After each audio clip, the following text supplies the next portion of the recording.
নমস্কার, Rishibani institute of Vedic অ্যাস্ট্রোলজির পক্ষ থেকে আপনাদের আরও একবার জ্যোতিষ আলোচনায় স্বাগত জানাই। আজকের আলোচনা কিন্তু গতানুগতিক নয়, কারণ আমাদের মধ্যে আজকে আমরা পেয়েছি একজন চলচ্চিত্র পরিচালক, প্রখ্যাত অভিনেতা, আমাদের প্রিয় রাজুদাকে। আপনারা বিভিন্ন সিনেমায় বিভিন্ন জায়গায় দেখেছেন ওনাকে, এবং আমাদের আজকে সৌভাগ্য, পরম সৌভাগ্য যে জ্যোতিষ সম্পর্কিত কিছু প্রশ্ন নিয়ে আজকে দাদা এবং আমি মুখোমুখি। প্রশ্ন ওনার, আর উত্তর আমি অবশ্যই আমার স্বল্প জ্ঞানে দেওয়ার চেষ্টা করব। আমি চেষ্টা করব বিষয়গুলির বিষয়ভিত্তিক ব্যাখ্যা করবার এবং দাদার প্রশ্নগুলোর যথাযথ উত্তর দেওয়ার।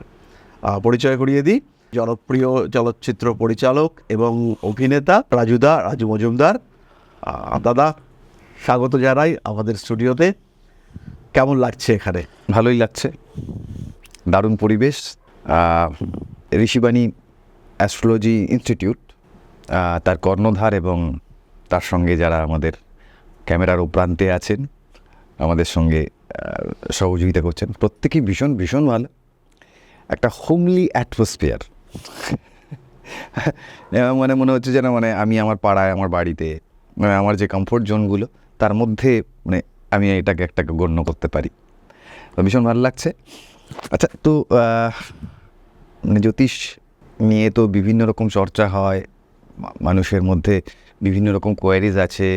মানে আমি যেহেতু একজন অভিনেতা এবং মানে আমার পরিচয়ের সঙ্গে আবার মানে অভিনেতার সঙ্গে পরিচালক বললেন, তার কারণ হচ্ছে আমি রিসেন্টলি একটা ছবি ডিরেকশন করেছি, সামনে রিলিজ। সেই কারণেই তো মানে আমি ব্যক্তিগতভাবে খুবই একটা মানে গরিব পরিবারের ছেলে ছিলাম। তো সেইখান থেকে মানে আমাদের মানে মতো পরিবারে, মানে আর্থসামাজিক পরিবারে যেটা হয়, যে ধরুন অভিনেতা হওয়া, গান করা, নাচ করা, এই যে বিষয়, মানে এটা একটা বিলাসিতা অবশ্যই। তো সেই জায়গা থেকে মানে ধরুন আমি আজকে মানে এই পর্যায়ে পৌঁছেছি, মানে এটা ভাগ্য নাকি কর্মা? আমি বলতে চাইছি যে মানে একজন মানুষকে মানে সফল হতে গেলে বা একজন সফল ব্যক্তিকে সাফল্য ধরে রাখতে গেলে মানে ভাগ্যর উপরে বেশি করে ডিপেন্ডেন্ট হতে হবে নাকি কর্মা অলসো? এইখানে তিনটে শব্দ আমরা ইউজ করলাম, আপনি ইউজ করলেন ভাগ্য, কর্মা, সাকসেস। ভাগ্য বা অদৃষ্ট বা পূর্ব নির্ধারিত বিষয় সকল, এগুলো নিয়ে আমি জন্মগ্রহণ করলাম। আমার একটা ট্রেন্ড তৈরি হলো। আপনার জন্মকুণ্ডলিতে রাশি, লগ্ন এগুলো রয়েছে। এখানে কোনো না কোনোভাবে আপনার কর্মা এর সঙ্গে, মানে house of Karma, 10th house, 3rd house, এগুলো স্ট্রং না হলে একজন মানুষ অভিনয় করতে পারেন না। অভিনয় মানে তো আপনি কোনো একটা বিষয়কে এক্সপ্রেস করছেন এবং কোনো একটা ইভেন্ট যেটা হয়তো আপনার সঙ্গে ঘটেনি সেটাকে আপনি রিপ্রেজেন্ট করছেন, সেই চরিত্রের সঙ্গে নিজেকে একাত্ম করছেন। এই যে একাত্ম করবার ক্ষমতা, একটা বিগ কমিউনিকেশন স্কিল, এটা 3rd হাউস ছাড়া হতে পারে না। এবার এই বিষয়গুলোর মধ্যে যখন পারফেকশন আসবে, ভিনাস শুক্র যখন এখানে কানেক্টেড হবে, তখন আপনি একজন অভিনেতা হবেন। বলা যেতে পারে অভিনয় করতে আপনার ভালো লাগবে। কিন্তু এখনও এটা আপনার পেশা নয়, এটা শুধুমাত্র আপনার ইচ্ছাতে রয়েছে। 3rd হাউসের সঙ্গে কানেকশন, এরপরে 10th house, house of Karma connected হলো। এবার আপনি অভিনয়ের সুযোগ পেলেন স্টেজে, সিনেমায়, থিয়েটারে, মানুষের সামনে, মানুষ আপনাকে দেখতে পাচ্ছে অ্যাজ অ্যান অ্যাক্টর। এবারও কিন্তু এটাতে আপনার পেইন্ট ফুটছে না। এখন আপনি অভিনয় করছেন, লোক বলছে বাহ, লোকটা তো ভালো অভিনয় করে, খুব ভালো, পয়সা কিন্তু দিচ্ছে না। এবার হাউস হচ্ছে গিয়ে 11th হাউস, সেটা হচ্ছে হাউস অফ সাকসেস। এই 11th হাউস কানেকশন হলো, এবার টাকা আসতে শুরু করলো।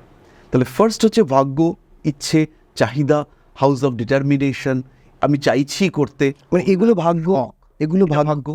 এবার এর সঙ্গে কানেক্টিভিটি রয়েছে 10th হাউসের, আপনি অটোমেটিক্যালি ভাগ্য আপনাকে এগিয়ে নিয়ে গেল। কিন্তু কানেকশন নেই, হতেই পারে কারোর কানেকশন নেই, সে প্রচুর স্ট্রাগল করছে, সে তার কর্মাটাকে নিয়ে এসেছে অভিনয়ের মধ্যে, স্ট্রাগলই হচ্ছে তার কর্মা। এই স্ট্রাগল দেখে আলটিমেটলি ঈশ্বর বললেন আচ্ছা ঠিক আছে, এবার তুমি অভিনয় করো। এবার সে অভিনয় করার জন্য সুযোগ পেল, খুব খুশি, সে সুযোগ পেয়েছে, অভিনয় করছে। এবার এখনও কিন্তু আর্নিং তৈরি হচ্ছে না, কারণ তার ভাগ্য সাপোর্ট করছে না। এবার সে প্রচুর খাটতে লাগলো। যে মানুষটার ক্ষেত্রে দুটো অভিনয় করবার পরে ভালো টাকা আসা উচিত ছিল, তার ক্ষেত্রে হয়তো 10টা করতে হলো। তার এই যে এফোর্ট তার ডেস্টিনিকে কিছুটা চেঞ্জ করলো। তাহলে সে যে অভিনয়ের দিকে যাবে, এটা হচ্ছে ভাগ্য, এবং এই অভিনয়কেই সে পেশা হিসেবে গ্রহণ করবে, এটা হচ্ছে কর্মা। এবং এই দুটো যখন একই টোনে চলে, তখন সাকসেসটা খুব ইজি হয়। আর যদি দুটোর টোন ডিফারেন্ট হয়, সে চাইছে খেলোয়াড় হতে, বাবা মা প্রেশার দিয়ে তাকে বললো, না তোকে ইঞ্জিনিয়ার হতেই হবে, তোকে আকাশে যেতেই হবে, কিসের ক্রিকেট কিসের ফুটবল, তুই যাবি আকাশে। তো তাকে ইউনিভার্স চাইছে তুই ফুটবল খেল, ওর পায়ে জোর, ওর মাথায় জোর নেই, কিন্তু বাবা মা নিজের ইগোর জন্য প্রেশার দিয়ে তাকে অপোজিট অফ ইউনিভার্স একটা ডিরেকশনে নিয়ে গেলেন। এবার কিন্তু ট্রেন্ড এদিকে, এটা ভাগ্য, এটা কর্মা, মাঝখানে দুটো নৌকো চলতে শুরু করলো, সে মাথায় হাত দিয়ে বসে রয়েছে, আমি কোথায়? বিগ কনফিউশন, এখানে সাকসেস নেই। তাহলে যত আমরা দুটো ওয়েকে সিঙ্ক্রোনাইজ করতে পারবো, যত দুটো ওয়েকে ক্লোজ নিয়ে আসতে পারবো। এই প্রসঙ্গে আমি একটা সিনেমার কথা বলবো। আমির খানের একটা সিনেমা হয়েছিল 3 ইডিয়টস। তো সেখানে বলা করেছে, যেটা পছন্দ সেটা করো, সাকসেস আসবে, তুমি হ্যাপি থাকো, এটা আমি চাইছি। এবার কেউ যদি বলে আমি ঘুমোতে হ্যাপি থাকি, তাহলে তাহলে সে কিন্তু সাকসেসফুল হবে না, হওয়া সম্ভব নয়। আমি কর্মা করব, আমার পছন্দের কর্মা, যেটা ইউনিভার্স চাইছে আমি করব, প্রোডাক্টিভ কিছু। এবং সেটা আমার মতো করে করব, তাহলে সাকসেস অটোমেটিক্যালি আসবে। আর সেই সাকসেসের পথে কোনো সময় ভাগ্য প্রতিবন্ধক হয়, কিন্তু একদম জ্যোতিষী হিসেবে স্বীকারোক্তি আমি দেব, প্রচেষ্টা যদি ঠিকঠাক হয়, তাহলে বেশিরভাগ সময় সিস্টেম, ইউনিভার্স, ঈশ্বর, পরমাত্মা, মহাশক্তি, যাই বলি না কেন আমরা, সে কিন্তু চেষ্টা করে সেটা পাইয়ে দেওয়ার। আচ্ছা, মানে সেই তাহলে শাহরুখ খানের সেই ডায়লগের মতো, মানে ওই যে, মানে তুমি যদি সেইভাবে চাও, পুরি কায়নাত মিলান করেগি তুমকো তোমার চাহাত সে মিলানে কি, যেটা আমি এখন বলি ম্যানিফেস্টেশন, চাহিদা, আগ্রহ, প্রেই বলবো আমরা ওয়ার্ডটাকে। এটা যদি একটা এক্সট্রিম লেভেলে পৌঁছয়, তখন আমার আমার ঊর্জা, সেটা কিন্তু একটা লেভেল টাচ করবে। বাট তার জন্য একটা গুড বডি দরকার, একটা গুড সোল দরকার। সেটা না করে আমি খালি চাইছি, বা আমি একজন মানুষের খালি নেগেটিভ থটস রাখছি, আমি চাইছি আমার যা হয় হোক। আমরা ছোটোবেলায় একটা গল্প পড়েছিলাম যে ঈশ্বর বলেছে তোকে তো সবই দেবো, কিন্তু যা তুই পাবি তোর প্রতিবেশী পাবে তোর ডাবল। তো সে দেখছে যে চেয়েছে যে আমাকে 1 হাঁড়ি সোনা দাও, সে 1 হাঁড়ি সোনা পাওয়ার সঙ্গে সঙ্গে প্রতিবেশী 2 হাঁড়ি করে সোনা পেয়ে গেছে। এবার সে বলছে আমাকে একটা বউ দাও, প্রতিবেশীর 2টো বউ। বলছে আমার একটা সন্তান হোক, হয়েছে প্রতিবেশীর 2টো সন্তান।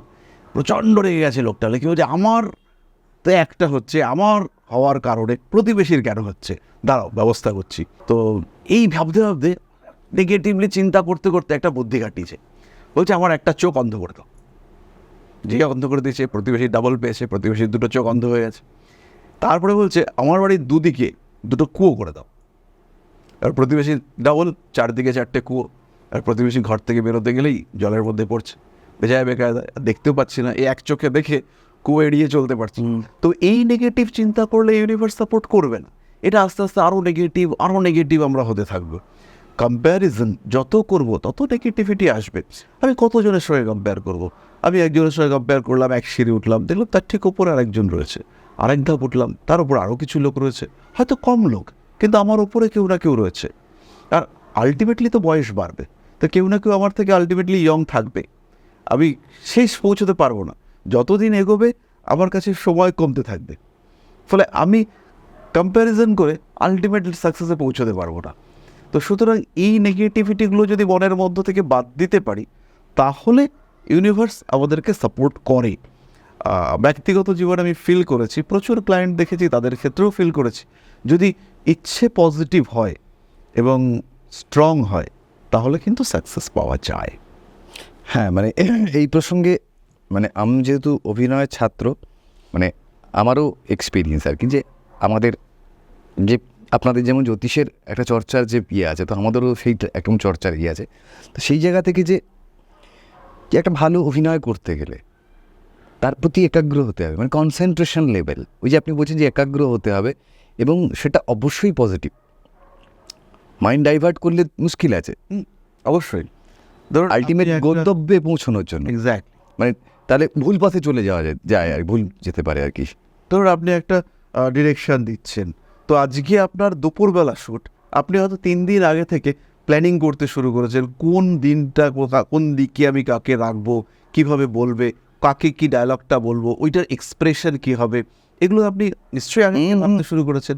আপনার মাইন্ডে একটা কাহিনী চলছে, সেই মানুষটার কোথায় দুর্বলতা আছে সেগুলো চলছে, পুরো ব্যাপারটাই কিন্তু আপনি একটা সেট আপ তৈরি করেছেন, এবং সেই সেট আপ তখনই পারফেক্ট হবে যখন আপনার চিন্তার সঙ্গে অ্যাক্টরদের চিন্তা, ক্যামেরাম্যানের চিন্তা, সাউন্ড ইঞ্জিনিয়ারের চিন্তা, লাইটের চিন্তা সবটা এক হবে।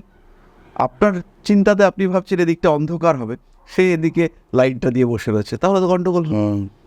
তো এই সিঙ্ক্রোনাইজেশন আমাদেরকে করতে হবে। আমাকে ইউনিভার্স কোন দিকে নিয়ে যেতে চাইছে, সেকেন্ডলি আমার এনভায়রনমেন্ট কোন দিকে যেতে চাইছে, থার্ডলি হচ্ছে গিয়ে আমি কারবা কী করব, আমার থট প্রসেস, আমার লাইফ প্ল্যানিং কি হবে, এই বিষয়গুলো আমি যখন ডিসাইড করব, সেখানেই কিন্তু আমি সাকসেসফুল হতে পারবো।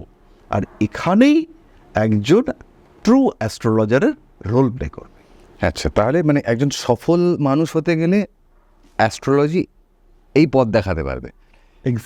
এক্স্যাক্টলি। এবার একজন সফল ব্যক্তিকে তার সেই সাফল্য ধরে রাখতে মানে সফল হয়ে গেলে মানুষের অনেক রকম হাতছানি এই ওই সেই আসে, যেখান থেকে আমরা দেখেছি বহু মানুষ হারিয়ে গেছে, বহু মানে একটা বিন্দুতে পৌঁছে তারপর সেখানে হারিয়ে গেছে। তো এইখানে মানে এরকম ক্ষেত্রে ধরুন আমি আজকে আপনার কাছে এলাম, আমি একটু সামান্য সাফল্য পেয়েছি, আমি এটাকে ধরে রাখতে চাই, আমি আবার হারিয়েও যেতে পারি, মানে এইখানে আপনার রোলটা কি? প্রথম বিষয়টা হচ্ছে, আমরা একদম গোড়া থেকে শুরু। একজন মানুষ সে এখনো সাকসেসফুল হয়নি, এবার সে স্ট্রাগল করছে, সে ভাবছে, এবার সে একটা পথে ভাবছে। সে ভাবতে পারে যে আমি বিদেশ যাত্রা করব, তার মনের মধ্যে ইচ্ছে রয়েছে, কারণ সে দেখেছে যে তার পাশের বাড়ির কোনো একজন বিদেশে গেছেন, গিয়ে সেখানে খুব ভালো আছেন, তো তার মনের মধ্যে জেগেছে যে আমি বিদেশ যাব। এইবার একজন অ্যাস্ট্রোলজার তাকে গাইড করতে পারেন যে আদৌ তোমার বিদেশ যাত্রা রয়েছে কিনা, বা বিদেশের সঙ্গে তোমার সাকসেস কানেক্টেড কিনা, তোমার এস্টাবলিশমেন্ট এটা আদৌ বিদেশে হবে কিনা, তুমি কি বিদেশে গিয়ে কোনো আইনি ফ্যাসাদে পড়বে, এই বিষয়ে আমরা তাকে গাইড করতে পারি। যদি বিদেশ যাওয়ার জায়গা থাকে, তাহলে কোন টাইমে আছে, যে 2026 সালের অক্টোবর নভেম্বরে তোমার বিষয়টা ক্লিয়ার হবে। প্রচুর মানুষকে আমরা দেখি ইউএস যাওয়ার জন্য সমস্ত কিছু রেডি, কিন্তু ভিসা আটকে আছে, তো সেই মানুষটাকে আমরা গাইড করতে পারি যে তোমার ভিসা এই টাইমে ক্লিয়ার হবে, কারণ এই সময় তোমার 12th হাউসের সঙ্গে 11th হাউসের কানেকশন হচ্ছে, তুমি বিদেশ যেতে পারো। এবার সে বিদেশ গেল, যাওয়ার পরেই তার প্রশ্ন, আমি কি বিদেশে কন্টিনিউ করতে পারবো, না কোনো একটা আমাকে ব্যাক করে আসতে হবে। তো এই যে সাকসেস বা তার বিদেশ যাত্রা, এটা কত দিনের জন্য, এই টেনিওরটা, এটাকে আমরা আইডেন্টিফাই করতে পারবো। সাকসেস বিভিন্ন রকম হয়। একটা লোক সে খেটে পরিশ্রম করে 1 কোটি টাকা আয় করলো, আবার এরকমও হতে পারে লটারির টিকিটে 1 কোটি টাকা আয় করলো, এটা হতে পারে। এক ভদ্রমহিলা আমার কাছে আসেন, উনি 1 কোটি টাকা পেয়েছেন, অ্যাপ্রক্সিমেটলি ওনার হাতে এসেছে 70 লক্ষ টাকা, তো 7 মাসও রাখতে পারেননি সেই টাকা। আচ্ছা, হ্যাঁ, ওনার নিজের বিজনেস, সেই বিজনেসও চালাতে পারছেন না, টাকাটাও রাখতে পারেননি, কিন্তু ওনাকে ঘিরে মানুষের এক্সপেকটেশন চরম লেভেলে চলে গেছে। তাহলে এই সময় তার এই যে টাকাটা এলো সাডেন, এটা দিল কে? এটা দিল রাহু। তাহলে রাহুর যে টাকা, তাকে ধরে রাখার প্রসেস আলাদা, বৃহস্পতির যে টাকা তাকে ধরে রাখার প্রসেস আলাদা, আবার শনির যে টাকা তাকে ধরে রাখার প্রসেস আলাদা। যদি কোনো মানুষকে শনিদেব টাকা দিয়ে থাকেন বা শনির প্রভাবে টাকা পান তিনি, তাহলে তিনি 1 টাকা খরচা করার আগে 100 বার ভাববেন। একদম মানে বাজ পড়ে তার সংগ্রহ শেষ না হলে তিনি শেষ হবেন না, কারণ শনি দেওয়ার আগে এতবার জাজ করেছেন, শনিদেব দেওয়ার আগে, একটু সাকসেস দেওয়ার আগে এতবার পরীক্ষা নিয়েছেন যে আর তার কোনো পরীক্ষা বাকি নেই, সে সব পরীক্ষায় পাস।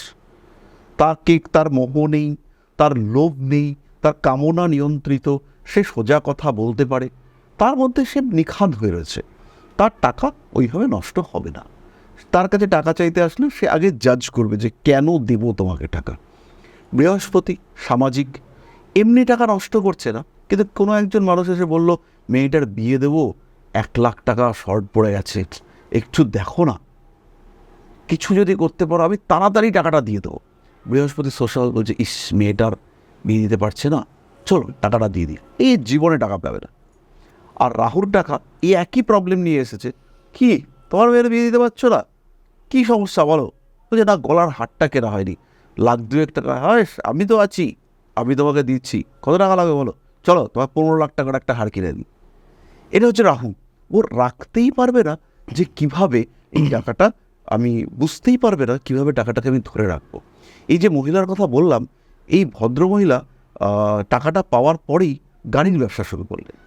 গাড়ির ব্যবসা হচ্ছে গিয়ে সম্পূর্ণ শনিদেব প্রভাবিত ব্যবসা, আর ওনাকে টাকাটা দিয়েছে রাহু।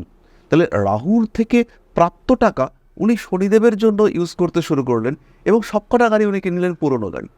তো আমি ওনাকে বললাম যে আপনি মানিটা যেটা পেলেন সেটা পাওয়ার পরে আমার কাছে আসতে পারতেন। আপনি ফান্ডে ইউজ করবেন টাকাটা, 4টে ফান্ডে ইউজ করতে পারতেন, তার মধ্যে একটা সিকিউরড নাও হতে পারতো, কিন্তু বাকি 3টে অ্যাটলিস্ট 2টো সিকিউরড হতো। কতটা আপনি সিকিউর ফান্ডে ইউজ করবেন সেই সাজেশন এটা আপনাকে আমরা দিতে পারতাম। আপনার কতটা রিস্ক আছে, কোন টাইমে আপনাকে গাড়ির ব্যবসাটা শুরু করতে হবে, এটা আমরা আপনাকে গাইড করতে পারতাম। উনি 19টা 20টা গাড়ি কিনেছিলেন ওই টাকা দিয়ে, সব কটা গাড়ি কিছুদিনের মধ্যে থেকে ব্রেকডাউন হতে শুরু করলো। ফলে গাড়ি যেই খারাপ হচ্ছে, উনি তো পুরো টাকাটা ইউজ করে বসে আছেন, গাড়িটা খারাপ হওয়ার পরে ওটাকে যে সারাতে হবে, যে মেনটেনেন্স কস্ট, সেটা আর উনি সামাল দিতে পারছেন না।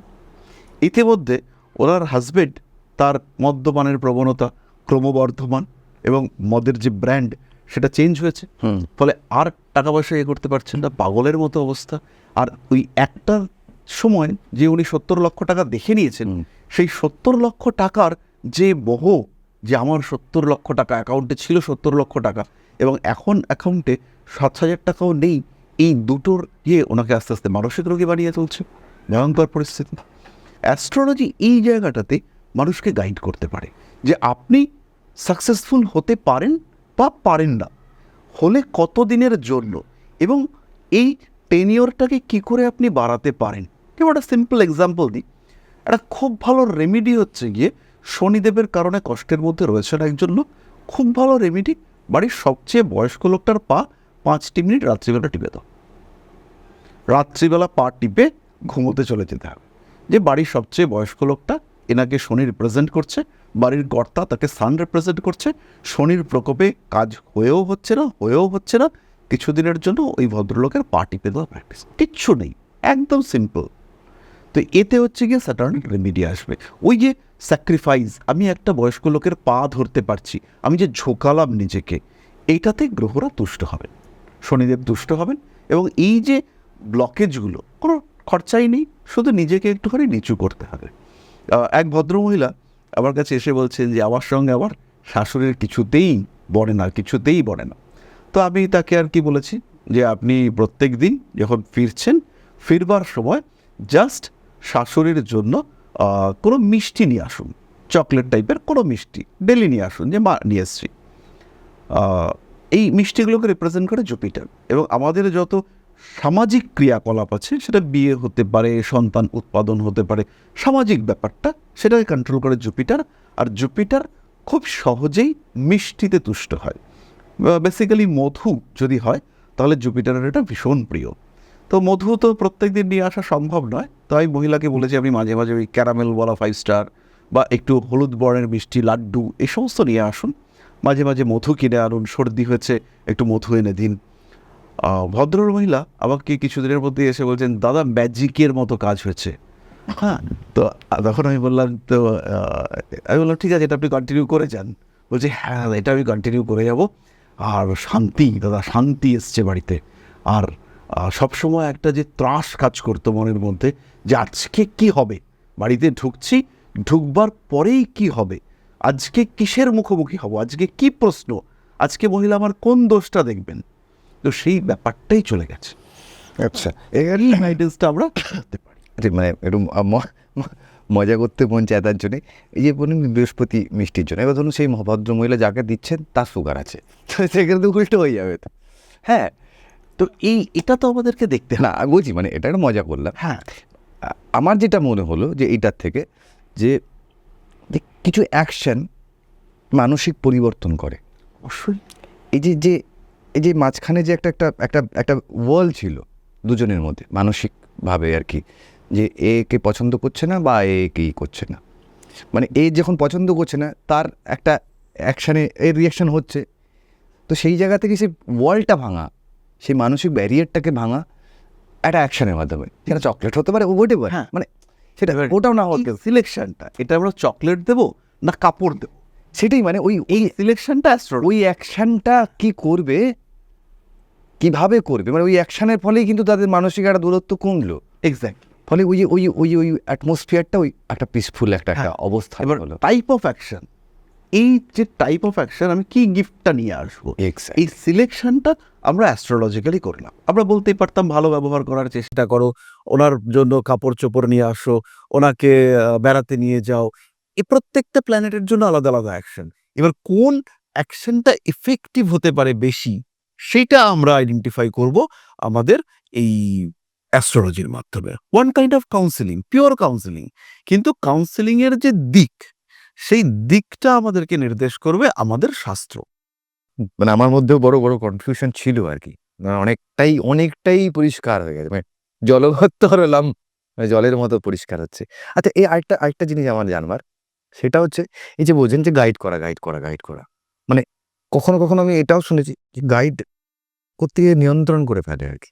গাইড করতে গিয়ে নিয়ন্ত্রণ তখনই আসবে। মানে আমি তো একজন স্বাধীন মানুষ, হ্যাঁ, আমার একটা ভাবনা আছে, হ্যাঁ, ঠিক আছে, এবার আপনি আমাকে গাইড করছেন। হ্যাঁ।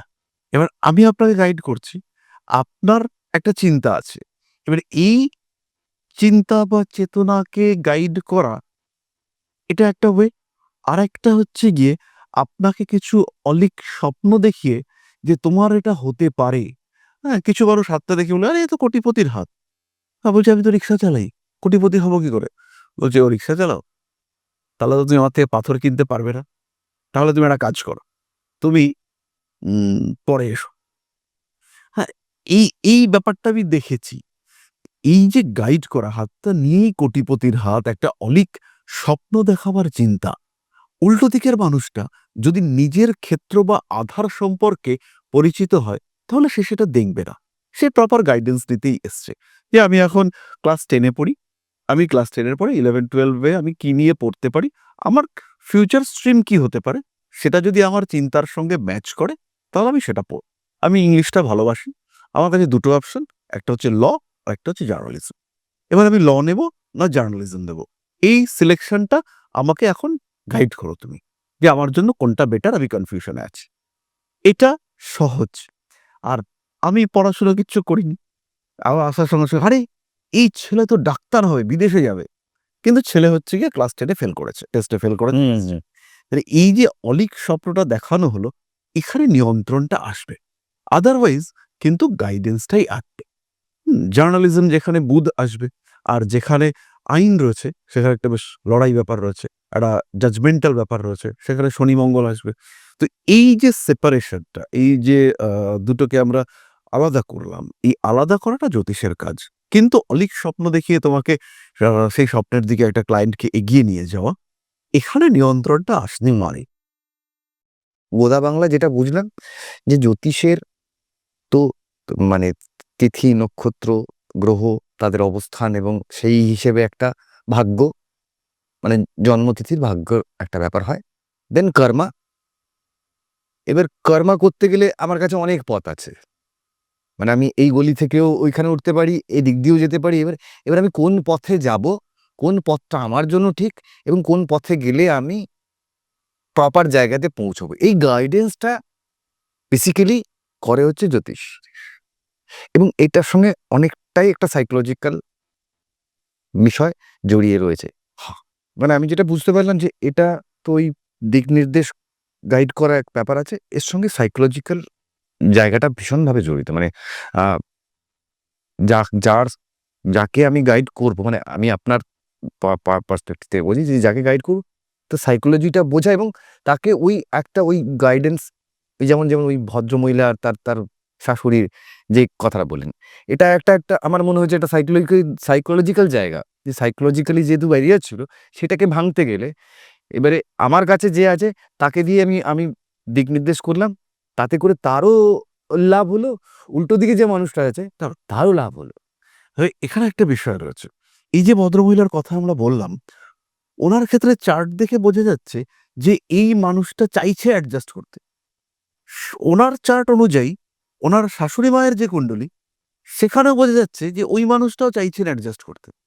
কিন্তু দুজনের মধ্যে কোনো কারণে সিঙ্ক্রোনাইজেশনটা হচ্ছে না। এখানে কিন্তু ব্যাপারটা করা পসিবল হলো। কিন্তু যদি এরকম হতো যে এই মানুষটারই কন্যা লগ্ন, কন্যা লগ্নের দ্বিতীয় তার মঙ্গল এবং রাহু রয়েছে, তো এর সঙ্গে পৃথিবীর কেউ অ্যাডজাস্ট করতে পারবে না। এখানে কোনো psychology, conscious mind, subconscious mind বা আনকনসিয়াস মাইন্ড সব ব্যর্থ। ওর সামনে যেই মাত্র শাশুড়ি মা এসে দাঁড়াবেন, তখন যে তীব্র তীক্ষ্ণ বাক্যবান বর্ষিত হবে, সেখানে টিকে থাকা অসম্ভব। হ্যাঁ, তো এখানে কিন্তু পসিবল নয়। এখানে আমাদের একটা কনসেপ্ট রয়েছে, সেটা হচ্ছে আধার, মানে পাত্র।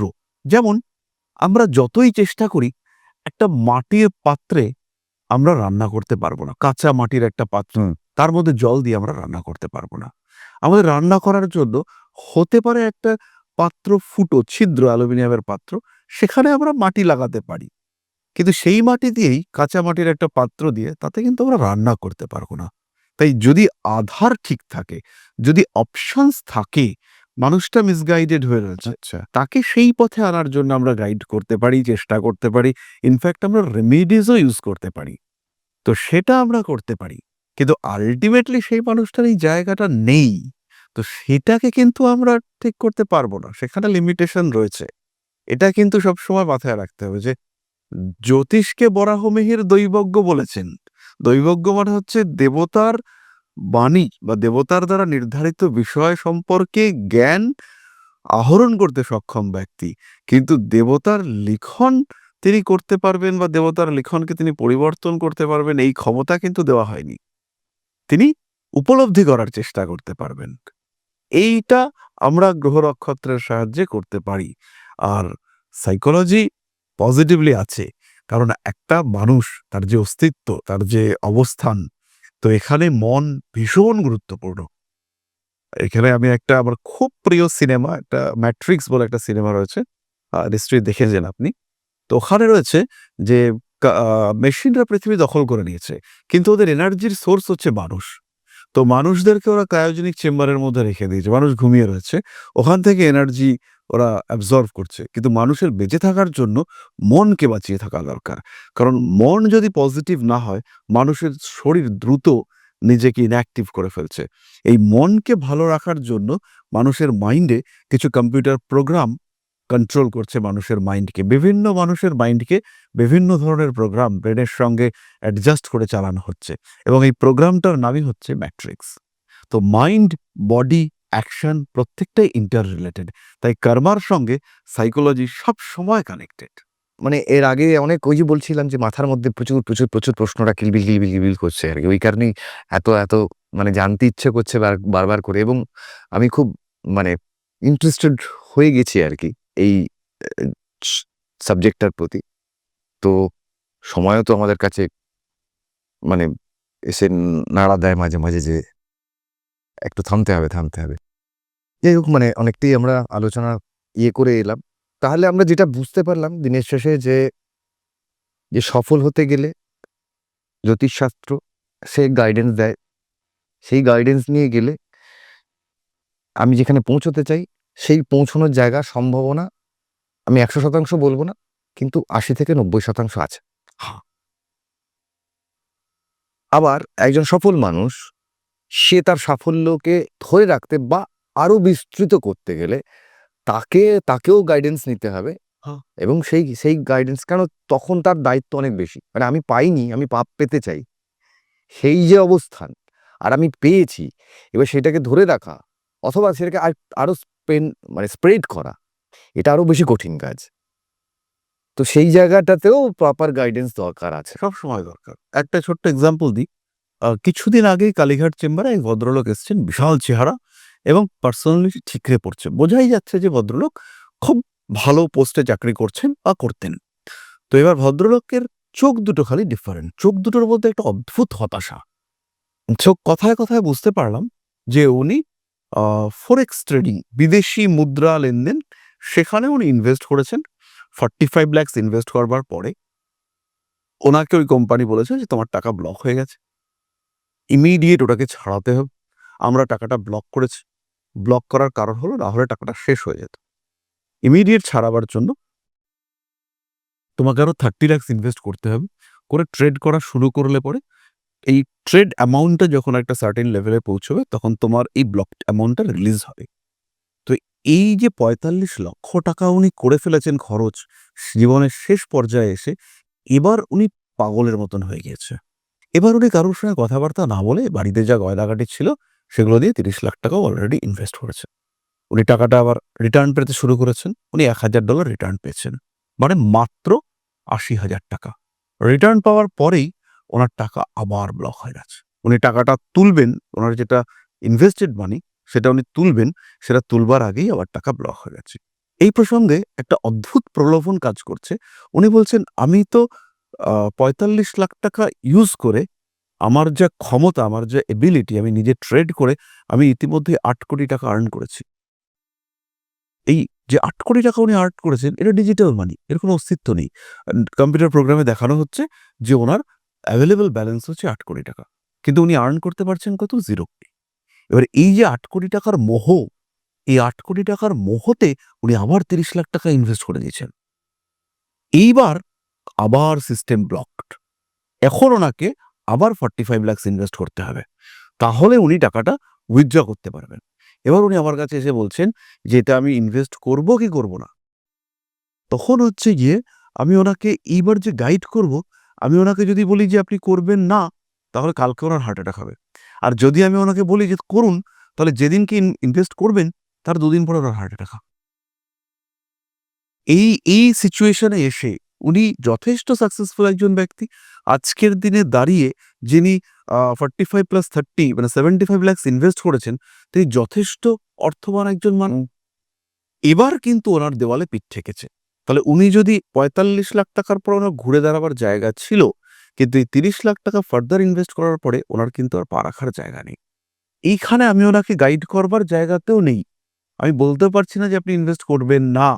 কারণ উনি ইনভেস্ট করবেনই। এটা ডিসিশন নিয়ে এসেছেন। এবং ওনার ওই সিদ্ধান্তের সঠিক ব্যাপারটা বলার জন্য, সমর্থনের জন্য উনি আমাকে খোঁজ করছেন। উনি যে আমার কাছে এসছেন, উনি সমর্থন খোঁজার জন্য এসছেন। সিদ্ধান্ত উনি ইতিমধ্যেই নিয়ে বসে আছেন। উনি ইনভেস্ট করবেন, টাকা কালেক্ট করে ফেলেছেন। এবার এই জায়গাটাতে দাঁড়িয়ে আমি ওনাকে না বললেও ওনাকে এগোতে হবে, ওনাকে হ্যাঁ বললেও ওনাকে এগোতে হবে। এইটা যদি আমি ওনাকে পেতাম ওই ৪৫ আর ৩০ এর মাঝখানে, তাহলে ওনাকে গাইড করাটা খুব ইজি হতো।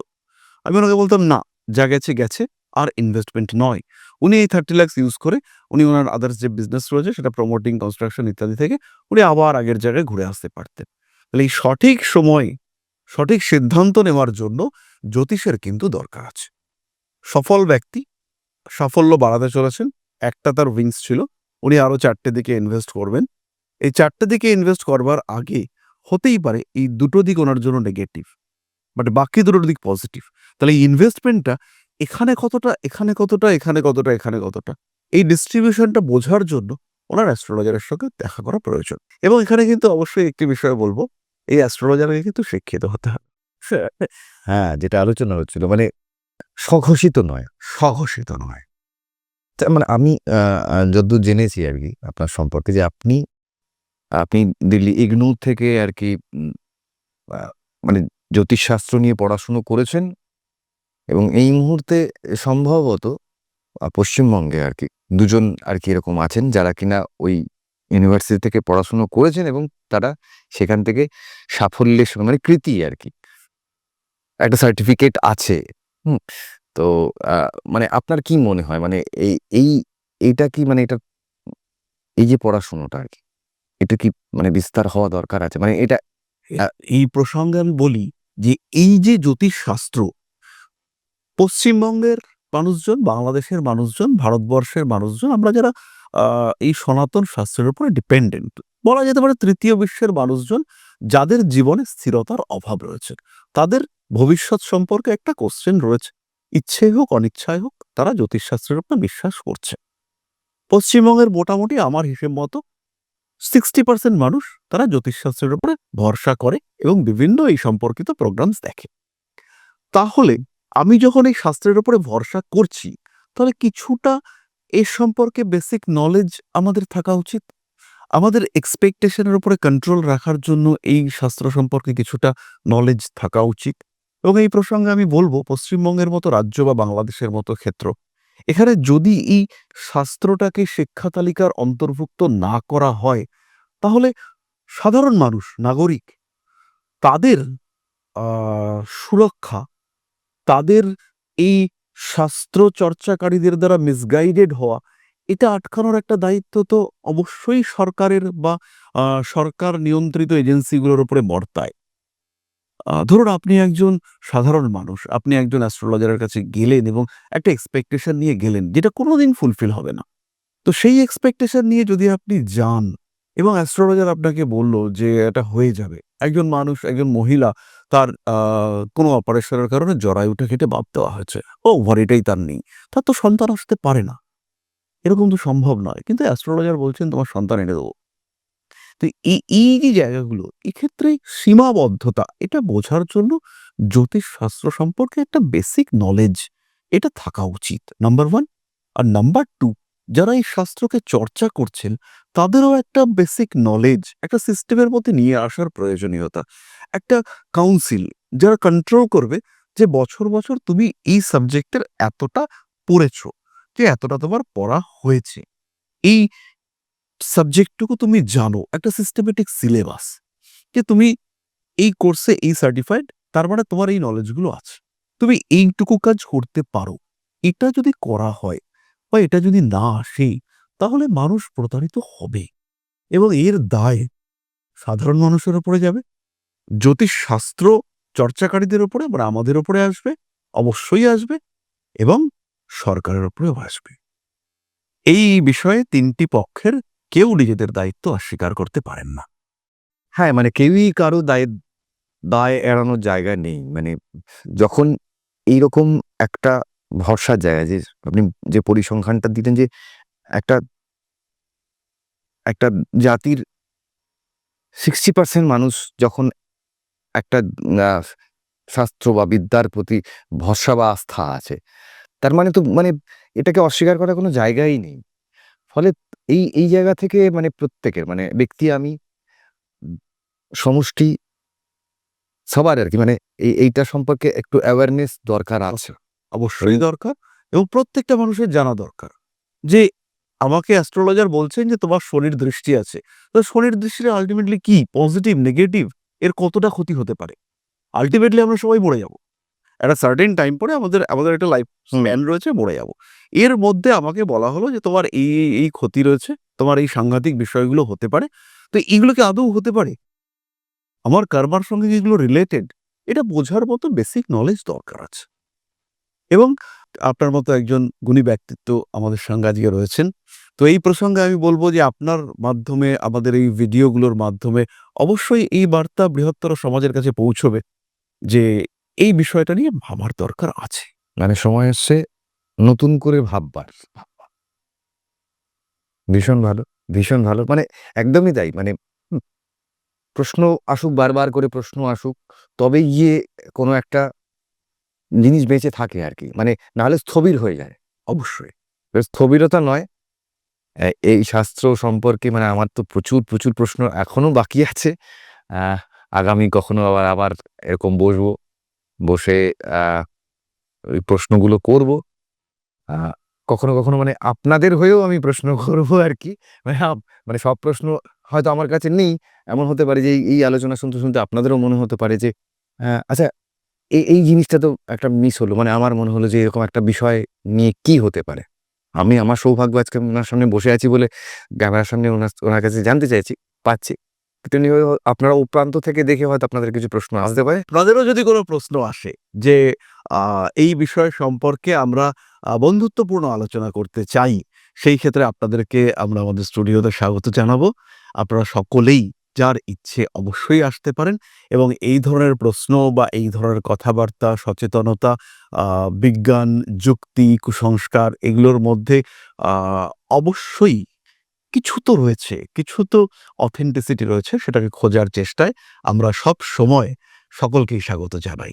বেশ, মানে এই ভিড়ের মধ্যে থেকে যেটা নির্যাস সেটা আমাদেরকে বার করতে হবে। এক্স্যাক্ট। এই দায়িত্বটা আমাদের সবার। তো ধন্যবাদ, ভালো থাকবেন, সুস্থ থাকবেন, আর আবার দেখা হবে। মা শ্রী শ্রী আদিশক্তির পূর্ণ আশীর্বাদ বর্ষিত হোক আপনাদের উপর, সমৃদ্ধ, আরো সমৃদ্ধ হয়ে উঠুক আপনাদের প্রত্যেকের জীবন। জয় মা আদিশক্তি। নমস্কার। নমস্কার।